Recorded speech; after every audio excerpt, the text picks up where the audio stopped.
হরে কৃষ্ণ কৃষ্ণ কৃষ্ণ হরে হরে, হরে রাম রাম রাম হরে হরে। আমরা ভগবান শ্রী শ্রী রামচন্দ্র পরমেশ্বর ভগবানের শুভ আবির্ভাব তিথি পালন করতে চলেছি। 6ই এপ্রিল রবিবার রামনবমী মহোৎসব। তাই আপনাদের সকলকে আমি করজোড়ে অনুরোধ করব, ভগবানের এই শুভ আবির্ভাব তিথি রাম নবমী পালন করুন। ভগবান স্বয়ং এই জগতে এসে তিনি লীলাবিলাস করে আমাদের মতো বদ্ধ জীবকে কৃপা করার জন্যে তিনি আবির্ভূত হয়েছেন। তাই আমরা সুন্দরভাবে এই রাম নবমী তিথি পালন করব। আর যেহেতু রবিবার হয়েছে, সেই জন্য সপরিবারে সকলে আনন্দে করার চেষ্টা করব। হ্যাঁ, এই রাম নামে এত আনন্দ আছে, আপনারা একবার করে দেখুন। রময়েতি ইতি রাম, যার নামে এত আনন্দ আছে। হ্যাঁ, স্বয়ং শিবজি তিনি এই রাম নাম শোনার জন্যে তিনি বিভিন্ন জায়গায় যেতেন। হ্যাঁ, শুধু যেতেন নয়, তিনি শ্রবণ করতেন মন দিয়ে, এবং অন্যজনকে শ্রবণ করার জন্যে তিনি সবাইকে উৎসাহ প্রদান করতেন। চৈতন্য চরিতামৃত দেখতে পাচ্ছেন, মধ্যলীলা প্রথম খণ্ড 9ম পরিচ্ছেদের 32 নম্বর শ্লোকে শিবজি পার্বতীকে কি বলছেন শুনুন, তাহলে আপনারা বুঝতে পারবেন যে বাবা, রাম নামে এত আনন্দ আছে। শিবজি পার্বতীকে বলছেন, হে পার্বতী, আমি রাম নাম কেন করি শোনো।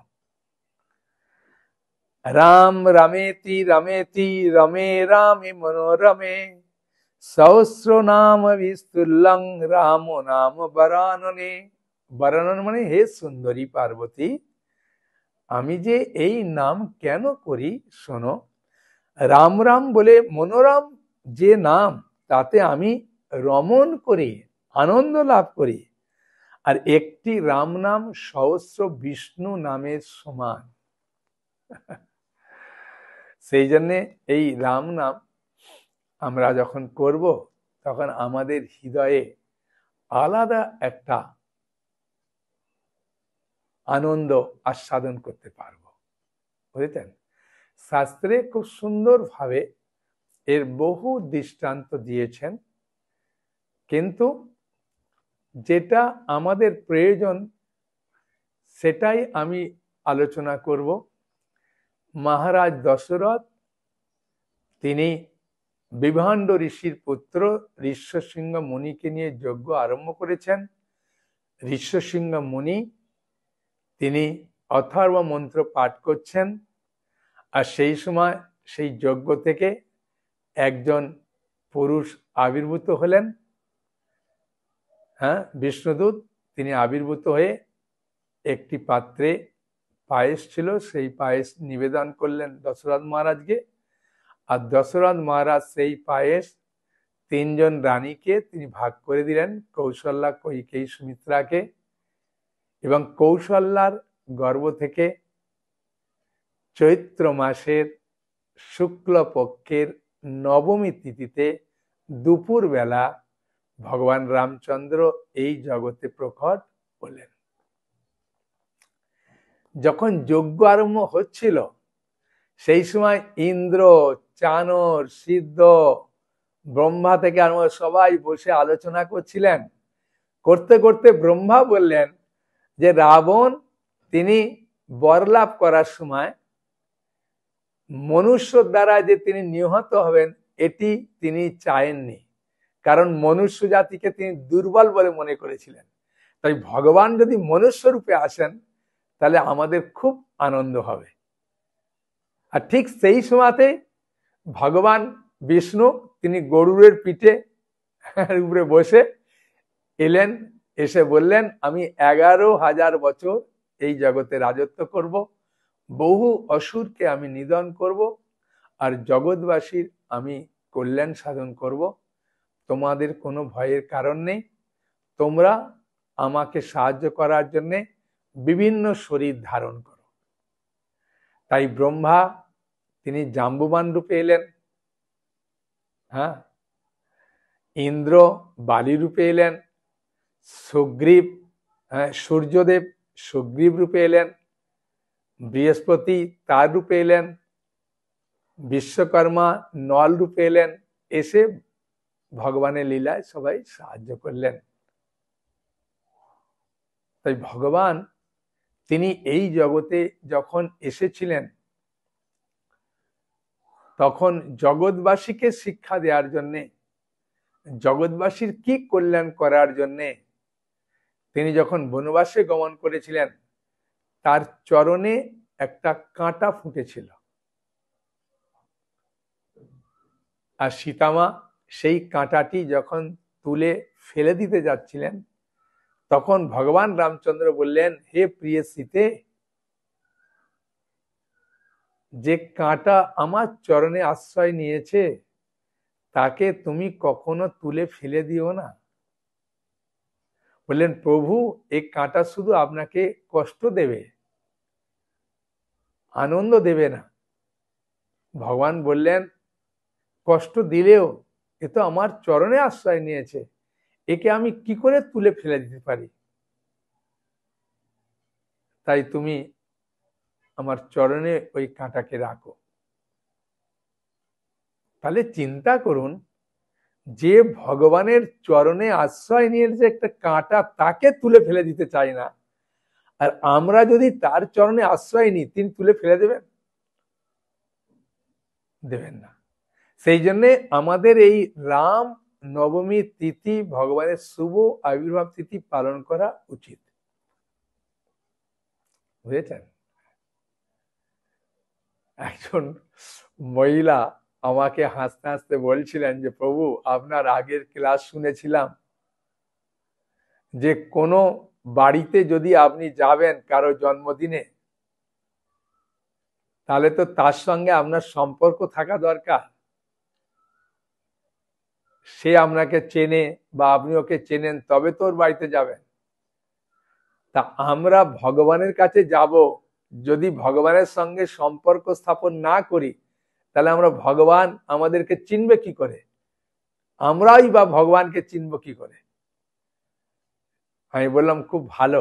সেই জন্যই ভগবান রামচন্দ্রকে যদি চিনতে হয়, আর ভগবান রামচন্দ্রকে যদি আমাদেরকে পরিচিত করে দিতে হয় যে আমরা প্রভু আপনার রাম নবমী তিথি, আপনার শুভ আবির্ভাব তিথি পালন করেছিলাম, আপনার গুণগান শুনেছিলাম, আপনার গুণগান করেছিলাম, হরিনাম করেছিলাম, 12টা পর্যন্ত উপবাস করেছিলাম, আপনার জন্য খুব সুন্দর ভোগ রন্ধন করেছিলাম, ভগবান তখন খুব শুনে খুশি হবে যে ও, তুমি আর সঙ্গে তো আমার সম্পর্ক আছে, তুমি তো আমাকে চেনো, আমি তোমাকে চিনি, হ্যাঁ, তাহলে কোনো অসুবিধে নেই। তো মাতাজি বলছেন, প্রভু ওই ক্লাসটা শোনার পর থেকে আমি কিছু করি না করি, এই রামনবমী তিথি, গৌরাঙ্গ মহাপ্রভু শুভ আবির্ভাব তিথি, নিত্যান্ত প্রভু শুভ আবির্ভাব তিথি, জন্মাষ্টমী, রাধাষ্টমী, এগুলো আমি পালন করবই। আমি বললাম, বাহ, খুব ভালো। তো মাতাজি হাসতে হাসতে বলছিলেন যে এগুলো পালন করার মাধ্যমে আমি আগে ভগবান সম্বন্ধে জানতাম না, এখন ভগবানকে ধূপ দিই, দীপ দিই, ভোরে উঠি, হরিনাম করি, হ্যাঁ, ওই 2-1 মালা হরিনাম করি, নিরামিষ খাওয়ার চেষ্টা করি। আমি বললাম, বাহ, খুব ভালো। তাই ভগবানের সঙ্গে সম্পর্ক যুক্ত হওয়ার একটা সহজ সরল উপায় এই রাম নবমী তিথি পালন করা। বুঝেছেন? তা সেই জন্যে আমরা এই রামনবমী তিথি খুব সুন্দরভাবে পালন করব। তার মাধ্যমে আমরা ভগবানের সঙ্গে যুক্ত হতে পারব, ভগবানের সঙ্গে সম্বন্ধ স্থাপন হতে পারব। আগেও আমি বলেছি যে যদি আপনি কারো বাড়িতে যান, সে যদি আপনাকে না চেনে, আপনাকে কিন্তু ঘরের বারান্দায় বসাবে না, বাইরে উঠানে বসাবে, হ্যাঁ, আর যদি একটু পরিচিত হয় তাহলে বারান্দায় বসাবে, আপনাকে এক গ্লাস ঠান্ডা জল দেবে। আর যদি খুব পরিচিত হয় আপনাকে ঘরের ভেতরে খাটে বসাবে, মিষ্টি জল দেবে। তাই এই রামনবমী তিথি, ভগবানের শুভ আবির্ভাব তিথি পালন করার মাধ্যমে ভগবানের সঙ্গে আমাদের সম্পর্ক স্থাপন হয়। হ্যাঁ, ভগবান যে কত করুণাময় এটা আমরা জানতে পারি। হ্যাঁ, বুঝেছেন? সেই জন্যে ভগবানের নাম উচ্চারণ করলে আমাদের হৃদয়ে আলাদা আনন্দ লাভ হয়। আর ভগবান যখন এই জগতে আবির্ভূত হয়ে লীলাবিলাস করছিলেন, তখন এখানে ভগবান রামচন্দ্র সম্বন্ধে রামায়ণে, বাল্মীকি রামায়ণে কাহিনী পাবেন। তারপরেতে চৈতন্য চরিতামৃতে কিছু পাবেন অল্প, তুলসীদাস রামচরিতমানসে পাবেন, কীর্তিবাস ওঝার বাংলা রামায়ণে একটু পাবেন, কিন্তু শ্রীমদ্ ভাগবতেও রামায়ণ সম্বন্ধে আছে। ভগবান রামচন্দ্রের চরিত্র এত মধুর, তাই শ্রীমদ্ ভাগবতে উল্লেখ আছে। তাই শ্রীমদ্ ভাগবতে এই নবম স্কন্ধ দেখতে পাচ্ছেন, এই নবম স্কন্ধে, হ্যাঁ, দশম অধ্যায়ে 51 নম্বর শ্লোকে ভগবানের যখন রাজত্ব করছিলেন সেই রাজত্বটা কত সুখে ছিল আমরা দেখুন। সেই জন্য কথা প্রসঙ্গে বলে না, হ্যাঁ, রাম রাজ্য কবে লাভ করব। হ্যাঁ, তাই ভগবান রামচন্দ্রের রাজ্যে কত সুখ শান্তি ছিল শুনুন। ত্রেতায়াং বর্তমানায়াং কালকৃত সমভবৎ রামে রাজনী ধর্মজ্ঞে সর্বভূত সুখাবয়ে। এটা নবম স্কন্ধ দশম অধ্যায় 51 নম্বর শ্লোক।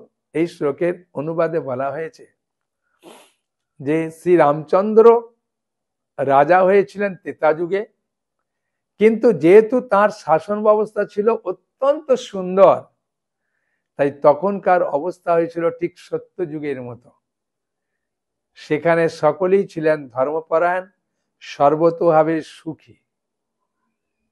তাই যদি আমাদের সুখ পেতে হয়, যদি আমাদের শান্তি পেতে হয়, তাহলে আপনাকে রাম নবমী তিথি পালন করতে হবে, ভগবানের রামচন্দ্রের গুণগান শ্রবণ করতে হবে। আর এই শ্রবণ করার মাধ্যমে আমাদের হৃদয় নির্মল পবিত্র হবে, বুঝেছেন? তাই ভগবান রামচন্দ্রের লীলা থেকে আমরা বহু শিক্ষা লাভ করতে পারি। যদি রামনবমী তিথি পালন করি, ভগবানের কাছে প্রার্থনা করি যে ভগবান রামচন্দ্র আপনি কৃপা করুন যাতে আমাদের হৃদয় নির্মল পবিত্র হয় এবং আমরা যাতে আপনার গুণগান করতে পারি, তখন ভগবান রামচন্দ্র অবশ্যই আপনাদেরকে কৃপা করবেন, বুঝেছেন? এখন আমি রাম নবমী তিথি বাড়িতে কিভাবে সুন্দরভাবে পালন করতে পারবেন সেই নিয়ে আমি অল্প একটু বলবো, তারপরে আপনাদের প্রশ্ন উত্তর নেব। আর ইতিমধ্যেই একজন প্রশ্ন করেছেন আমাকে যে ভগবান রাম কেন তার স্ত্রীকে রক্ষা করতে পারলেন না, তাহলে আমাদেরকে কিভাবে রক্ষা করবেন এই ভরসা আমরা কিভাবে রাখবো, সেই প্রশ্নের উত্তর দেব। তার আগে এই রামনবমী বাড়িতে আপনি 5ই এপ্রিল সম্পূর্ণ, যারা আপনি ভক্ত তো তারা তো নিরামিষ খান, অনেকে আছেন তাদের মনে অনেক প্রশ্ন যে আমি অন্য সম্প্রদায় থেকে দীক্ষা নিয়েছি, আমি তুলসীমালা পড়ি না, আমি রামচন্দ্র ভগবানের নামও করি না, আমি আমার গুরুদেবের নাম দেওয়া নাম করি, আমি তো নিয়ম কানুন পালন করি না, আমি কি রামনবমী তিথি পালন করব? সেই কারণে আমি বলছি সকলেই পালন করতে পারবেন। ভগবান রামচন্দ্র এত কৃপালু, তিনি সবাইকে আশ্রয় দিয়েছেন, আপনাকে কেন চরণে আশ্রয় দেবেন না? সেটা সকলেই করতে পারবেন। হ্যাঁ, 5ই এপ্রিল সম্পূর্ণ নিরামিষ খাবেন, রাত্রিবেলা পেট ভরে খাবেন, আপনি যা খান ভাত মুড়ি সবজি যা খাবেন, হ্যাঁ, খেয়ে ভালো করে ব্রাশ দিয়ে মুখ ধুয়ে নেবেন, নিয়ে তার আগে ভগবানের কাছে প্রার্থনা করবেন যে ভগবান, আমি রামনবমী তিথি পালন করব, আপনি আমাকে সাহায্য করুন। হ্যাঁ, আমি 12টা পর্যন্ত উপবাস থাকবো, এইভাবে করব বলে ভগবানের কাছে প্রার্থনা করলেন। হ্যাঁ, হ্যাঁ বলবেন চেষ্টা করব, যদি নাও পারেন অসুবিধে নেই বলে, তারপরে খাওয়া দাওয়া করে মুখ টুক ধুয়ে এক গ্লাস ঠান্ডা জল খেয়ে শুয়ে পড়লেন। ঘুম থেকে ভোরে ভোরে উঠলেন, উঠে ধোয়া বস্ত্র পরলেন। হ্যাঁ, তার আগের দিন বাড়িটাকে খুব সুন্দর করে সাজাবেন। বুঝেছেন? খুব সুন্দরভাবে আপনার যেমন আছে সামর্থ্য সেমনভাবে সাজাবেন। হ্যাঁ, মানে এই নয় যে অনেক কিছু দিতে হবে, বুঝেছেন? গরু ভগবানকে দুধ দিয়ে সেবা করে, ময়ূর তার পাখা দিয়ে সেবা করে, বুঝেছেন? যার যেমন আছে সেই দিয়ে সেবা করতে পারেন, কোনো অসুবিধা নেই। আপনার বাড়ির কাছে কলা গাছ বা বকুল গাছের ডাল কি আম গাছের ডাল কি লাইট যেমন আছে তেমন দিয়ে সাজাবেন, কোনো অসুবিধা নেই। আপনি সাজাবার মন করলেই ভগবান আপনার হৃদয় থেকে আনন্দ প্রদান করবেন, আপনি নিজেই বুঝতে পারবেন যে বাবা এত আনন্দ ভগবানের সেবার সঙ্গে যুক্ত হলে আপনি অনুভব করবেন। হ্যাঁ, বুঝেছেন? আর তারপরে সকালে ঘুম থেকে উঠে গঙ্গা গঙ্গা বলে স্নান করে ধোয়া বস্ত্র পরে ভগবানকে ধূপ দীপ দিলেন, ফুল দিলেন। হ্যাঁ, দিয়ে হরিনাম করবেন, হরিনামের প্রচন্ড মাহাত্ম্য, আর হরিনামের মধ্যেই রাম নাম পাচ্ছেন। হরে কৃষ্ণ কৃষ্ণ কৃষ্ণ হরে হরে, হরে রাম রাম রাম হরে হরে পাচ্ছেন, অসুবিধা নেই। হ্যাঁ, হরিনাম করবেন। যদি আপনার কাছে ভাগবত থাকে পড়লেন, কি রামায়ণ থাকলো পড়লেন একটু, নালে ক্লাস শুনবেন। মায়াপুর টিভিতে তো রামনবমীতে ক্লাস হবে। এমনিতে রামনবমী উপলক্ষে 7 দিন ধরে রামায়ণ কথা হবে। হ্যাঁ, বুঝেছেন? কোনো অসুবিধা নেই, মায়াপুর টিভিতে আমরা শ্রবণ করতে পারবেন। হ্যাঁ, 29শে মার্চ থেকে 6ই এপ্রিল পর্যন্ত রামকথা হবে, তা শ্রবণ করলেন। এমনি আমার অনেক ক্লাস আছে রামায়ণের। হ্যাঁ, ওখানেও ইউটিউবে গিয়ে কমলাপতি দাস বললে আসবে, শুনতে পাবেন। তা যাই হোক, ভগবান রামের করলেন, রামচন্দ্র ভগবানের জন্য খুব সুন্দর সুন্দর রান্না করলেন। ভগবান রামচন্দ্র যে কি খেতে ভালোবাসতেন এরকম নেই, যেমন আপনার ঘরে আছে ওটাই করবেন, ওটাই ভালোবাসবে ভগবান, ঠিক আছে? তারপরে যে ভোগ লাগাবেন। হ্যাঁ, আপনারা ভোগ নিবেদনের সময় হরে কৃষ্ণ মহামন্ত্র বলে ভোগ নিবেদন করলেন। তারপরে হাতে পুষ্প নেবেন, 3 বার পুষ্প নিয়ে আপনারা ভগবান রামচন্দ্রের প্রণাম মন্ত্র বলে নিবেদন করবেন। আর স্ক্রিনে লেখাও আছে, আমরা দেখে দেখে নিতে পারেন, বা নামট্ট বইয়েতেও প্রণাম মন্ত্র আছে। হ্যাঁ, রামায় রামভদ্রায় রামচন্দ্রায় মেধসে রঘুনাথায় নাথায় সীতাপতয়ে নমঃ। এসা পুষ্পাঞ্জলি বলে ভগবান রামচন্দ্র চরণে নিবেদন করবেন। হ্যাঁ, 3 বার বলবেন, বলে নিবেদন করলেন। নিবেদন করার পরে তারপরে আপনি বলছেন অভিষেক করবেন, বাবা। হ্যাঁ, যদি আপনার বাড়িতে সেরকম বিগ্রহ থাকে তাহলে অভিষেক করতে পারেন। আর যদি বলেন প্রভু আমার বাড়িতে বিগ্রহ নেই, তাহলে এই যে নবম স্কন্ধ দেখছেন না, এই বইটাও সামনে রেখে রামচন্দ্রের কোনো ফটো রেখে একটা পাত্র রাখলেন, পাত্র রেখে উপর থেকে পঞ্চামৃত দিয়েও অভিষেক করতে পারেন। হ্যাঁ, ঠিক আছে। পঞ্চামৃত মানে দুধ, দই, ঘি, মধু আর মিজরির জল। অল্প অল্প দেবেন, বেশি দরকার নেই, অল্প করে দিলেই হবে। যেন আপনার যে পিকচারটা আছে আর নিচে পাত্র থাকবে, উঁচু করে ঢালবেন, যেন তার মাথায় ঢালছেন। আর পঞ্চগব্য দিয়েও করতে পারেন, কোনো অসুবিধা নেই। দুধ, দই, ঘি, গোচনা আর গোমূত্র পঞ্চগব্য মানে 5টা গ্রহ থেকে এসেছে, ওই দিয়ে করতে পারেন। কেউ কেউ গঙ্গা জল দেয়, কেউ ডাবের জলও দেয় মিশিয়ে, কোনো অসুবিধা নেই। তারপরে অভিষেকটা আগে করবেন, যদি অভিষেক করবেন আগে করবেন। হ্যাঁ, আগে করে তারপরে ভোগ লাগাবেন। হ্যাঁ, ভোগ লাগানোর পরে তারপরে পুষ্পাঞ্জলি দেবেন। হ্যাঁ, দিয়ে ধূপ দীপ এসব দিয়ে আরতি করবেন। হ্যাঁ, করে ভগবানকে শয়ন দিয়ে তারপরে প্রসাদ পাবেন আনন্দে তাই না? এই ভগবানের লীলা কত আনন্দময়, মধুর।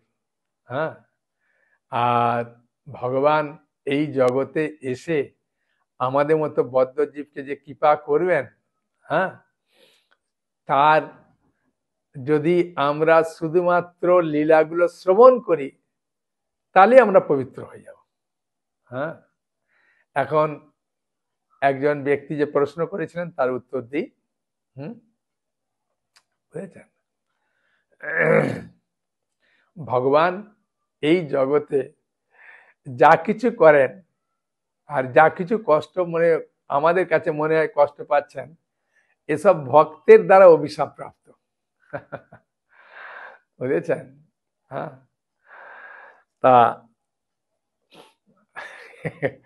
নারদ মুনি একবার তিনি এক রাজার কন্যাকে আশীর্বাদ করতে গিয়ে তিনি মনে করেছিলেন যে আমি ওর উপযুক্ত বরপাত্র, তাই ভগবানের কাছে গিয়ে বললেন। তো ভগবান তখন তাকে বললেন আমার মতো শরীর করে দাও। তাই ভগবান নারদ মুনিকে তার মধ্যে শরীর করে দিয়েছে, কিন্তু মুখটা বাঁদরের মতো করে দিয়েছিলেন। তাই ভগবানকে নারদ মুনি অভিশাপ দিয়েছিলেন যে এই বাঁদর জাতি আপনার স্ত্রীকে যখন ওষুধ নিয়ে যাবে তখন আপনি আমরা রক্ষা করব, বুঝেছেন? এই জন্য বাঁদররা সাহায্য করেছিলেন। আর ভগবান রামচন্দ্র যখন নৃসিংহ দেব রূপে যখন ভগবান আবির্ভূত হলেন, তখন নৃসিংহদেব আবির্ভূত হয়ে হিরণ্যকশিপুরকে বধ করে এমন চিৎকার করলেন, আর সেই সময় একজন মুনি স্ত্রী তিনি ওই আর্তনাদ শুনে দেহত্যাগ করেছিলেন। তো মুনি অভিশাপ দিয়েছিলেন, আমি যেমন আমার স্ত্রীকে হারিয়ে কষ্ট পাচ্ছি, আপনাকেও আপনার স্ত্রীকে হারিয়ে এরমভাবে কষ্ট পেতে হবে। হ্যাঁ, তো ভগবানকে যে যা অভিশাপ দেয় ভগবান সেটা মাথা পেতে গ্রহণ করেন, ভগবান কখনো সেটাকে অস্বীকার করেন না। হ্যাঁ, তা এইভাবে আরো অনেক কাহিনী আছে পুরাণে, যে ভগবান রামচন্দ্র কেন সীতামাকে হারিয়েছিলেন। আর 1 নম্বর। 2 নম্বর হচ্ছে রাবণ, এটা চৈতন্য চরিতামৃতের মধ্যলীলায় আছে। হ্যাঁ, 1ম খণ্ডেতে মহাপ্রভু যখন দক্ষিণ ভারতে গিয়েছিলেন তখন এক রামদাস বিপ্র বলে তার কাছে মহাপ্রভু গিয়ে অন্ন ভিক্ষা গ্রহণ করবেন দুপুরে। তা উনি অন্ন ভিক্ষা মহাপ্রভুকে দেওয়ার পরে তিনি কিছু গ্রহণ করছেন না। তখন মহাপ্রভু বললেন যে কেন? বলে আমি রামায়ণ পাঠ করি আর দুষ্টু রাবণ সীতাকে হরণ করেছে। তা মহাপ্রভু তাকে বোঝালেন যে কখনই পারে না, রাক্ষস কখনো লক্ষ্মী দেবীকে স্পর্শ করতে পারে না, তাই বিশ্বাস করেন। তখন স্কন্দ পুরাণ থেকে তিনি এনে দিলেন যে সেখানে লেখা আছে যে সীতামাকে অগ্নিদেব রেখে দিয়েছিলেন, আর অগ্নিদেবের কাছে ছিল বেদবতী। হ্যাঁ, বুঝেছেন? সে এক মুনির কন্যা ছিলেন, সেই কন্যাকে তিনি পাঠিয়েছিলেন। তাই রাবণ যাকে হরণ করেছিলেন সে ছিল বেদবতী। হ্যাঁ, তাই অগ্নি পরীক্ষার সময় অগ্নিদেব আসল সীতাকে রামচন্দ্রের কাছে ফিরিয়ে দিলেন আর বেদবতীকে গ্রহণ করলেন। বুঝেছেন?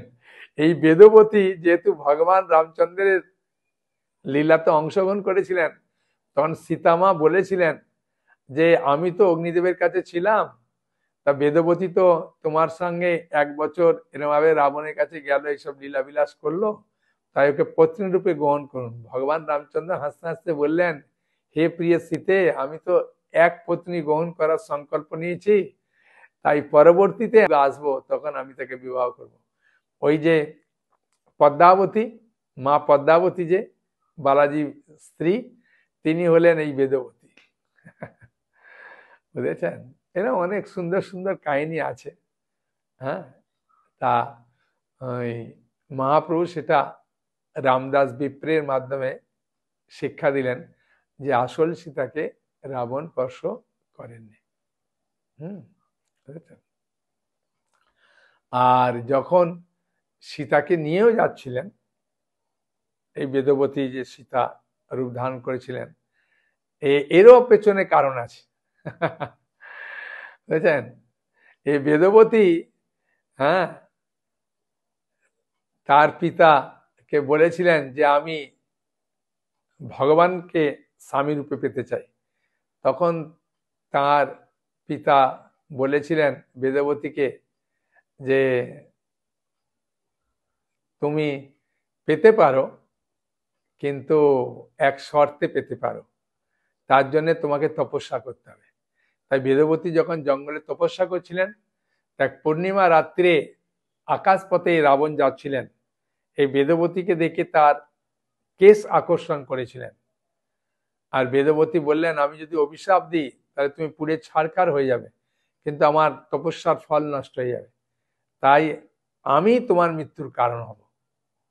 হ্যাঁ, তাই বেদবতী ওই জন্য মৃত্যুর কারণ হলো। হ্যাঁ, বুঝেছেন? তা একটার সঙ্গে আর একটা খুব সুন্দর লিঙ্ক আছে। আমাদের বুঝতে সুবিধার জন্য, তাই আমরা যদি রামায়ণ পড়ব, রামকথা শ্রবণ করব, শ্রীমদ্ ভাগবত অধ্যয়ন করব, চৈতন্য চৈতামৃত অধ্যয়ন করব, তাহলে আমরা সুন্দরভাবে এই ভগবানের যে গুড়ো যে তত্ত্ব, গুড়ো যে লীলাগুলো, আমরা সেগুলোকে খুব সহজে উপলব্ধি করতে পারবো। আমাদের মনের যে সংশয়, সেই সংশয়টা খুব সহজে নাশ করতে পারবো যখন আমরা ভগবানের লীলা কথাগুলো যখন আমরা শ্রবণ করব। হ্যাঁ, বুঝেছেন? একটা ছোট্ট হাসির কথা বলে শেষ করে দেবো। হ্যাঁ, এই শাস্ত্রের কথা ওই জন্য মন দিয়ে শুনতে হয়। হ্যাঁ, যে একনাথ নামে মহারাষ্ট্রের একজন খুব শক্তিশালী, হ্যাঁ, শুদ্ধ সন্ত পুরুষ ছিলেন। তাই একনাথ যখন রামায়ণ পাঠ করতেন, সেই রামায়ণ পাঠে প্রচুর ভক্ত আসতেন শ্রবণ করতে, আর পিছনে ব্রাহ্মণ বেশে হনুমান বসে শ্রবণ করতেন। তা শ্রবণ করতে করতে ওই পাঠক বললেন যে অশোক বনে সাদা ফুলে পরিপূর্ণ ছিল। অশোক বনটার মানে পরিবেশ যখন তিনি মানে ব্যাখ্যা করছেন, তখন সাদা ফুলের কথা খুব সুন্দরভাবে তিনি বর্ণনা করছেন। আর বর্ণনা শেষ হয়ে গেছে। তা সেই সময় ওই ছদ্মবেশী হনুমান এসে বলছেন যে মহারাজ, আপনি তো খুব সুন্দরভাবে পাঠ করলেন, শুনে খুব আনন্দ পেলাম, কিন্তু এক জায়গায় একটু ভুল হয়েছে। অশোক বাটিকা লাল ফুলে পূর্ণ ছিল। তার মধ্যে দেখুন, আমি তো অশোক বাটিকাতে যাইনি, সেই সময় ছিলাম না, দেখিনি। আমি শাস্ত্রে যেটা আছে সেটাই আমি বলছি। তখন বলছেন না, শাস্ত্রে ভুল হতে পারে।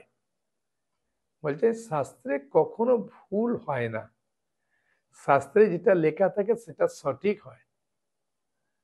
বলেন আমি সেই হনুমান। বলেন ও তাই? আমি তো আপনাকে চিনতে পারিনি। তাহলে আপনি তো নিজের চোখে দেখেছেন, কিন্তু শাস্ত্রে যেটা আছে আমি তো সেটাই বলবো, সেটাই আমি বিশ্বাস করব। তো বলছে চলুন আমার পিঠে চাপুন, আমি সীতা মায়ের কাছে নিয়ে যাব। তখন একনাথ হনুমানের পিঠে বসেছেন, আর হনুমান সীতা মায়ের কাছে হাজির হয়েছেন। তখন একনাথ বলতে শুরু করলেন যে মা সীতা, হ্যাঁ, প্রণাম করলেন, দুজনেই প্রণাম করে বললেন আমি রামায়ণ পাঠ করি। আর হনুমান সেই পাঠে এসে ছদ্মবেশে বসে থাকেন, আমি জানি না। কিন্তু শাস্ত্রে লেখা আছে অশোক বাটিকার পরিবেশে, অশোক বাটিকা সাদা ফুলে পূর্ণ ছিল। সীতামা বলছেন হ্যাঁ এটাই ঠিক। তখন হনুমান বলছেন মা আপনিও মিথ্যা কথা বলছেন। তখন সীতামা বলছেন হনুমান তুমি একটু শান্ত হও, আমার কথা তুমি শোনো। তুমি রাবণের প্রতি এত তোমার ক্রোধ ছিল, সেই ক্রোধে তোমার দুটো চক্ষু এমন লাল হয়েছিল, তার ফলে তুমি সবকিছু জিনিসকে লাল দেখছিলে, সেই জন্যে তোমার চোখে লাল ফুলে পূর্ণ ছিল, কিন্তু প্রকৃত সাদা ফুলেই পূর্ণ ছিল। শাস্ত্রে যেটা বলা আছে ওটা ঠিক। তাই শাস্ত্রে যেটা বলছেন আমরা যদি সেটা মেনে নিই তাহলে আমাদেরও সংশয় দূর হবে। সংশয় আত্মা বিনশ্যতি। তাই ভগবান রামচন্দ্রের শুভ আবির্ভাব তিথি পালন করলে ভগবান রামচন্দ্র অত্যন্ত প্রসন্ন হয়ে আমাদের কৃপা আশীর্বাদ প্রদান করবেন। তাই আমরা সুন্দরভাবে ভগবান রামচন্দ্রের লীলা শ্রবণ করব। রামচন্দ্রের শুভ আবির্ভাব তিথি 6ই এপ্রিল রবিবার পালন করব। হরে কৃষ্ণ কৃষ্ণ কৃষ্ণ হরে হরে, হরে রাম রাম রাম হরে হরে। সকলে ভালো থাকুন, আনন্দে থাকুন। হরে কৃষ্ণ, হরি বল।